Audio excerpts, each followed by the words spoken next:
Interview എടുത്തിട്ടുണ്ട്, മഹിമയുടെ interview എടുത്തിട്ടുണ്ട്, ജയ് ഗണേഷിന് വേണ്ടിയിട്ട്.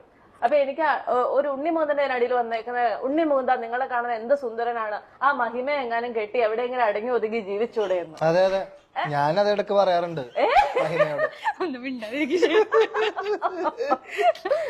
അങ്ങനെ ഞാനും പലതും പറയാറുണ്ട്. പറയട്ടെ? ആരാണ് ഏറ്റവും നന്നായിട്ട് പറയണെന്ന് നോക്കട്ടെ. വേണ്ട, ഞാൻ പറയണില്ല, അതൊക്കെ ഇനി പേരില്ല, അതാണ്. പക്ഷെ ഞാൻ പറയാറുണ്ട് ഇടക്ക്, നല്ല കറക്റ്റാണ് നിങ്ങള്, നല്ല പേരാണ്. സത്യത്തിൽ ഇങ്ങനെ ഒന്നുമില്ല, ഞാൻ പറയട്ടെ. എന്റെ ഒരു സ്വഭാവം വെച്ചിട്ട് എല്ലാരോടും ഒരേപോലെ സംസാരിക്കുന്ന ഒരു വ്യക്തിയാണ്. അതിപ്പോ നേരിട്ട് കാണുമ്പോൾ മാത്രമുള്ള സംസാരമുള്ളൂ. നേരിട്ട് കാണുമ്പോ ഞാൻ എന്റെ കൂടെ വർക്ക് ചെയ്ത ആൾക്കാർ തന്നെ ചിലപ്പോ നേരിട്ട് കാണുമ്പോൾ ഭയങ്കര സ്നേഹമായിരിക്കും, ഭയങ്കര സംസാരമൊക്കെ ആയിരിക്കും. അത് കഴിഞ്ഞ ഒരു കോണ്ടാക്ട് ആണ് എന്റെ സ്വഭാവത്തിലുള്ള ഒരു പ്രശ്നമാണത്. അപ്പൊ ചിലപ്പോ ഒരു പക്ഷെ പലർക്കും ഞാൻ ഈ ഓപ്പണായി സംസാരിക്കുന്ന അല്ലെങ്കിൽ ഭയങ്കര ഫ്രണ്ട്ലി ആയി സംസാരിക്കുന്നത് അങ്ങനെ തോന്നുന്നതായിരിക്കാം. അല്ലാതെ എന്താണ്